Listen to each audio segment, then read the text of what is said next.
खुलुमबाय गोजोन फुंबिलिनि गासैबो बड'लेण्ड बुब्लिनि अनसायगिरिफोरखौ बरायग्रोबाय। दिनै 23 मार्च बृहस्पतिबारनि फानजामुथिखौ फरायथिनो लादों आं गेवलां हाज'हारिया। फानजामुथिनि गिबियाव दं मेष राशि। मोजां सान जानाय नङा।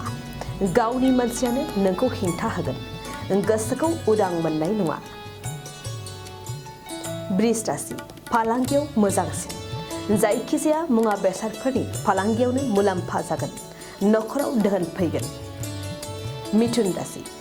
गोसोआव रंजाखांनाय फैगोन।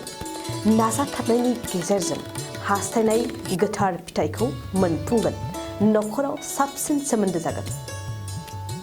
कर्कट राशि। गुबुननि गाज्रि आखुथायखौ निन्दा होगोन। समाजनि थाखाय गोसोआव मोजां खामानि मावनो सानगोन। गोसोनि साननाया सांग्रां। सिंह राशि। बिमानि थाखाय मोजांसिन सान। बिमानि सुखु गोजोनाव रंजाखांगोन।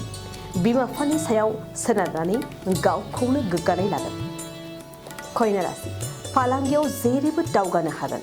जायखिजाया फालांगियावनो मुलाम्फा जानो नाजानाय थायोब्ला फालांगिजों नखरनि आंखाला उदां जागोन। तुला राशि।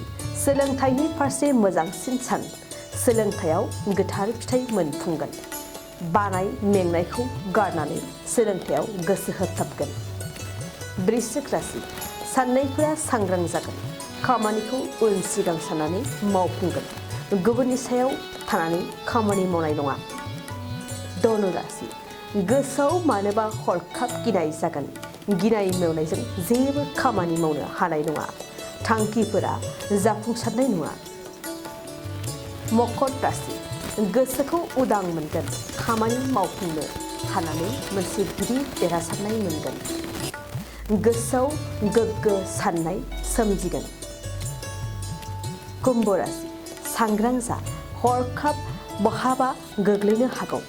गारि मटर सालायनायफोराव सांग्रां जानाया नोंथांनि साबसिन। मीन राशि। मोजां सम। थांखि होसोनायाव दिनै नोंथांनि मोजांसिन सान। जायखिजाया थांखिनि मिजिंआ जाफुंसारनो हागोन। दिनै सानसेनि राशि फरायथियाबो एसेनोसै। आसा खालामो नोंथांनि दिनैनि साना मोजाङै मोजां थांगोन। बेखौ बड'लेण्ड बुब्लि नखरनिफ्राय मिजिंथिबाय। गोजोन्थों। गय गायग्रा आबादारिफोरनि थाखाय मोनसे मोजां खौरां। थापा नार्सारियाव मोननो हागोन जाखांफु लाइमोनफोरजों बानायजानाय हाजो आरो हायेनावबो गायजानाय अर्गेनिक गय फुलि।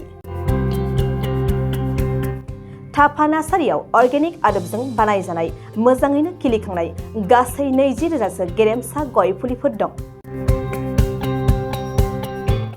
बारा नङा, फांसेयाव 60 रां होनानैनो नोंथांमोना गय फुलिखौ बायना लांनो हागोन। बुरजा लाङोब्ला खमायनायनि सुबिदाबो मोननो हागोन। थापा नार्सारिनि गुबै थङा क'क्राझार सहरनि सानजा फारसे थानाय बावखुंग्रि हाजोजों नांजाबनाय हरिनागुरि गामि हाथाइनि साखाथियाव।